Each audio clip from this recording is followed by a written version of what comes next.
Et bonjour à tous, c'est toujours David. Je vais vous parler aujourd'hui du multicouche. Mais avant, j'ai fait une petite parenthèse.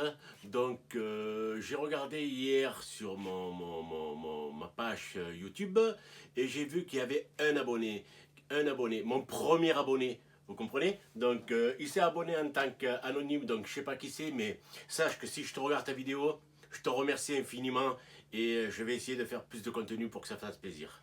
Donc, le multicouche, c'est parti.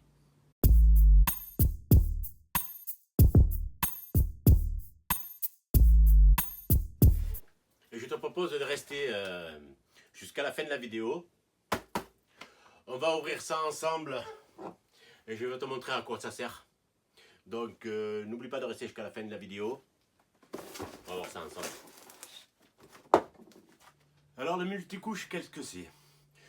Il existe trois types de tubes dans le bâtiment. Il y a le cuivre, on a le PER, c'est le tube qu'on retrouve bleu et rouge sur les chantiers là, et on a ce style de produit, c'est ça du multicouche. Ça ressemble à ça, c'est une couronne. On va faire les tests ensemble. Et sur ce style de couronne, on met des thés pour faire des dérivations. Il y en a un thé en plastique et un thé en métal. Plastique, je vais vous donner mon avis. On a des coudes quand on ne peut pas faire des cintres. Et on a des raccords pour venir raccorder des robinets, des WC, ce qu'on a envie.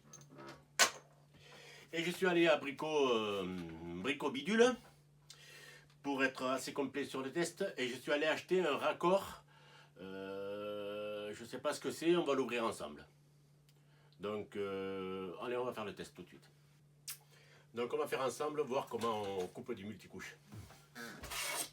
On prend la barre, on déroule un petit bout. On prend un coupe-tube.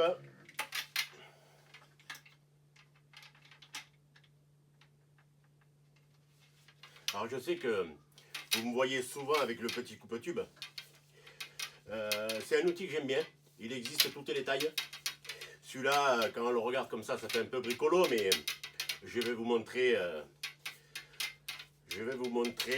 ce que c'est un coupe-tube un peu plus imposant. Donc là, voilà. Donc ça, c'est la... Voilà. Donc,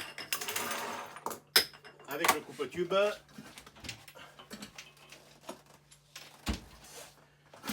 hop là. Et s'il y a besoin, voilà.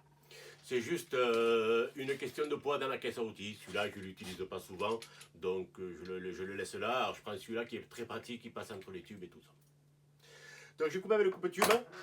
On va faire un test avec la guillotine. Donc, pour la guillotine, c'est ni plus ni moins qu'une lame. Et quand j'appuie, ça coupe comme une lame de cutter. Donc, moi, ce qui m'intéresse à vous faire voir là-dedans, c'est l'état de l'intérieur du tube. Allez, on y va. On prend un tube, on coupe et on comparera après. Et bien sûr, si vous n'avez pas soit un coupe-tube cuivre, soit un coupe plastique, vous pouvez faire ça aussi à la scie à métaux. On n'est pas tous professionnels, hein, il peut y avoir des bricolos là-dedans. Donc on prend une scie à métaux, quelle qu'elle soit, et on coupe.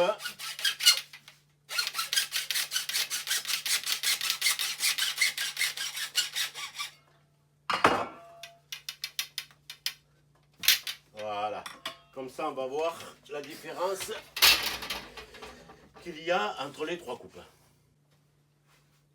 Quand on a coupé les tubes, on peut avoir des pertes de charge dues à un rétrécissement du tube à l'intérieur. Donc avec le coupe-tube, on a ça. J'espère que vous voyez bien. Avec la guillotine, on a ça. Et avec la scie à métaux, on a ça. Donc là, vous pouvez comparer les trois choses. Voilà. Donc, pour remédier à ces problèmes, on a ce qu'on appelle des ébavureurs. Donc, je vais vous montrer ce que c'est un ébavureur. Alors, on met ça sur les côtés. On prend ma machine. Coes, c'est une marque, alors ne me parlez pas de sponsoring et tout ça, on oublie, hein, d'accord. Coes, c'est une marque que j'aime bien.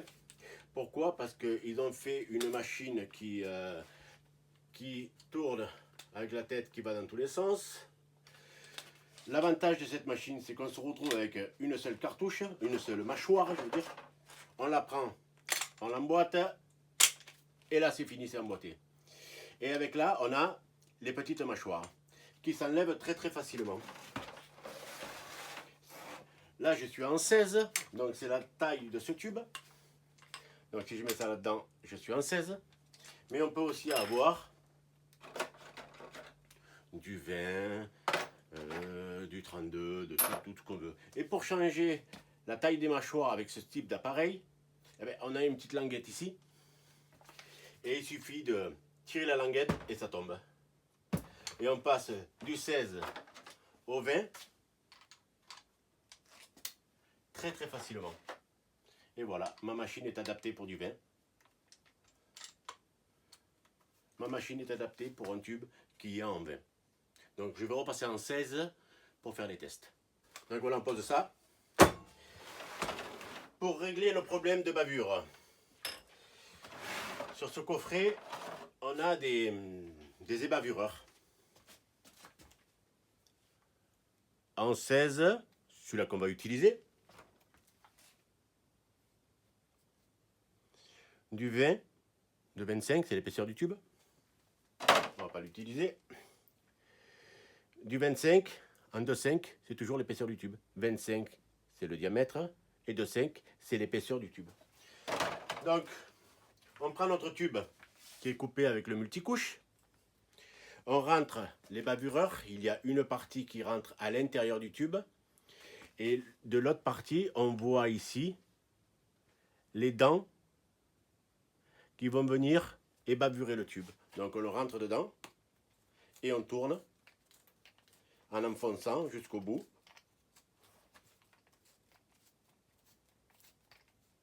Et quand c'est ébavuré, ça donne ça. Et on devrait avoir le même résultat avec les trois. Donc ça c'est coupe-tube. Guillotine, on le fait pareil. Putain. Voilà.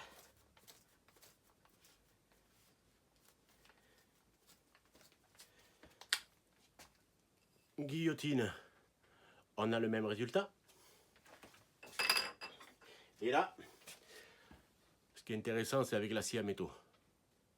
La scie à métaux, donc on enlève les petites poussières. Et la scie à métaux, eh ben c'est pareil. Il suffit de tourner pour avoir le même résultat.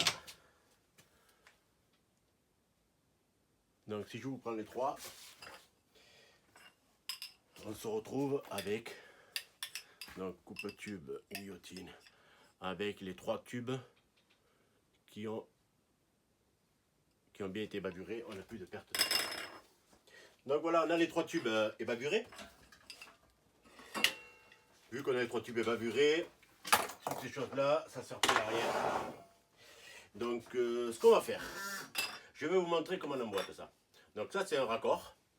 Il n'y a pas de marque particulière, je ne tiens pas à donner de marque. Donc voilà. Et sur ce raccord, on a des petits repères là. Vous allez voir tout de suite.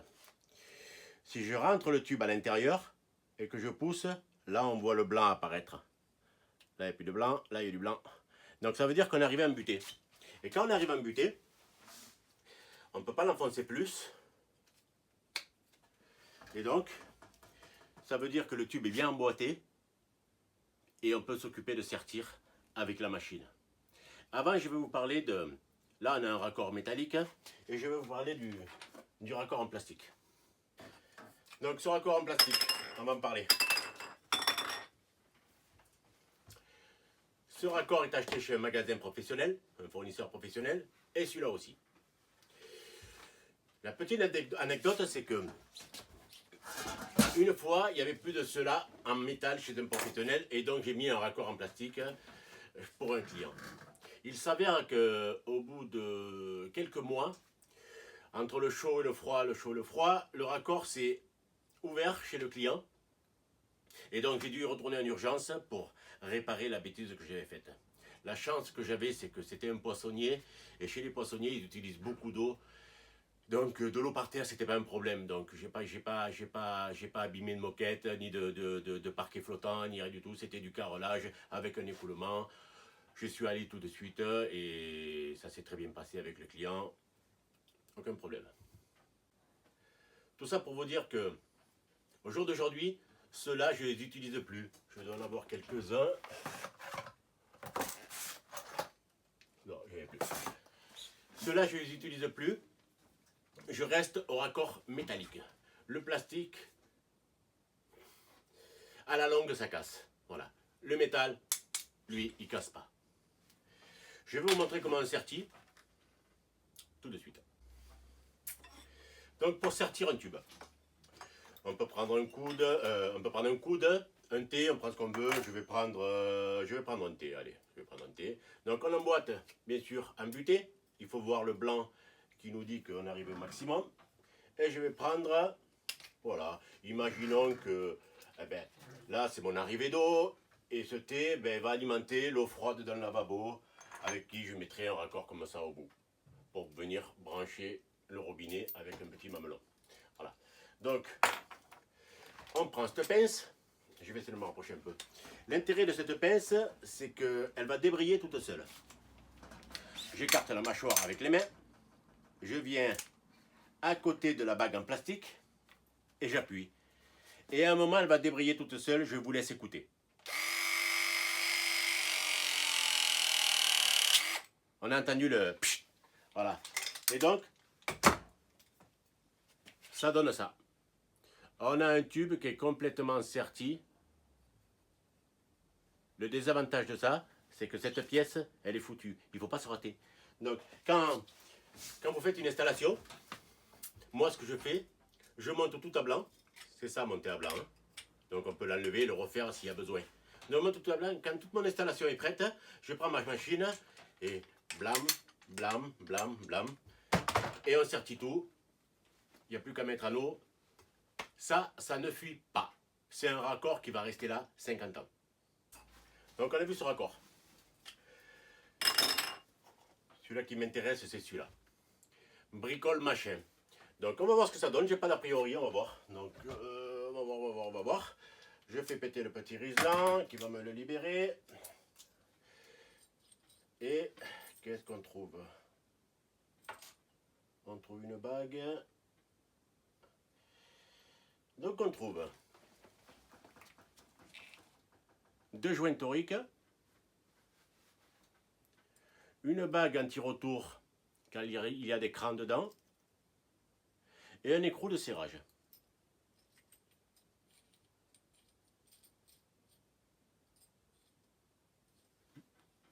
On va essayer ça tout de suite. Donc je suppose que on met l'écrou, on met la bague. C'est ni plus ni moins que comme un raccord olive. Hein. Les plombiers comprendront. Donc on vient là.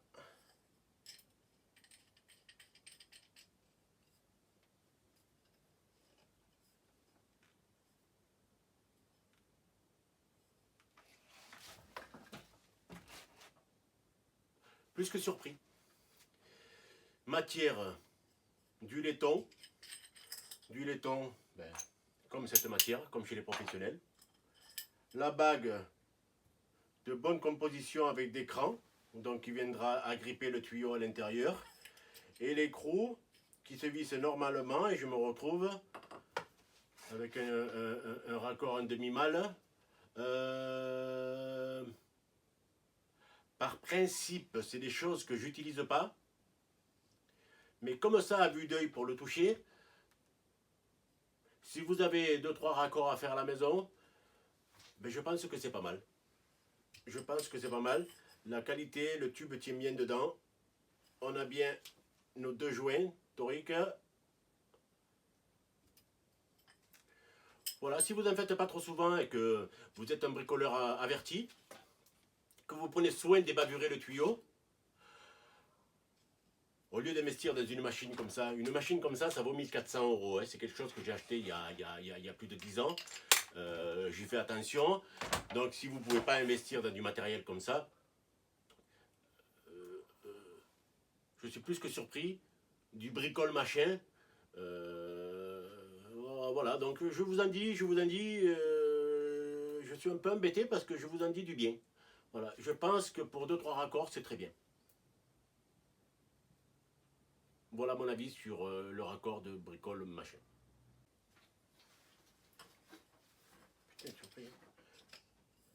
surpris de ce truc, hein.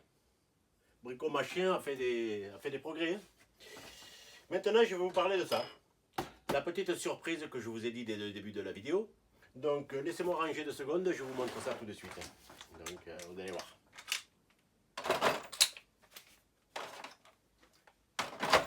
Comme ça. Mon débavureur, il est là.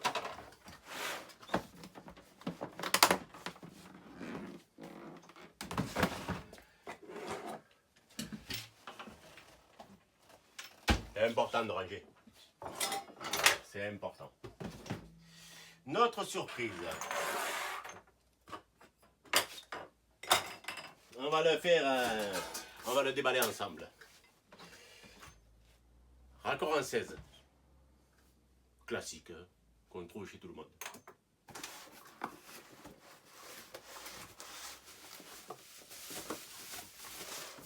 Raccord en 75. Ça vous donne un peu la différence, hein. Je vais vous montrer un peu de l'intérieur. Le tube, il rentre dedans carrément. Voilà ce qu'on peut mettre dans des colonnes montantes d'immeubles. C'est quelque chose qui doit faire au moins 2 kg, quelques grammes. C'était juste pour vous montrer la différence qu'il y a entre du professionnel et... c'est toujours professionnel, hein, mais des gros diamètres et des petits diamètres. Voilà ma surprise, bien sûr. Les bavureurs, eh bien, il est comme ça. Sur celui-là, on a plusieurs tailles. Et donc, on rentre le tuyau. Donc, pour ce diamètre-là, les bavureurs, c'est du 75. Le tube est très rigide, c'est une autre technique de travail, hein. On ne peut pas acheter des tubes en 75 en couronne, ils se vendent tous en barre. Donc, voilà, c'était pour vous montrer le nouveau jouet. Ce qu'on peut trouver des fois chez les fournisseurs professionnels. Toi qui es particulier, je te mets au défi d'en trouver un. Et le petit, ça tu le trouveras facilement, ça différent. Voilà, j'espère que ces quelques petites explications sur le multicouche t'ont plu. Si tu as d'autres questions qui te viennent, n'hésite pas, tu me les mets en commentaire. Si tu veux me faire plaisir, tu fais comme mon abonné surprise inconnu. Peut-être j'en ai 2 ou 3. Ça m'a vraiment fait plaisir de voir qu'il y avait une personne qui s'intéressait à ce que je faisais. Donc voilà, ça m'a touché un peu. Si tu veux faire partie de cela, je vais te faire d'autres vidéos et je te dis à ciao, bye bye. C'est comme ça qu'il dit mon fils. Donc voilà, ça va devenir notre mot de fin. À ciao, bye bye. À toi.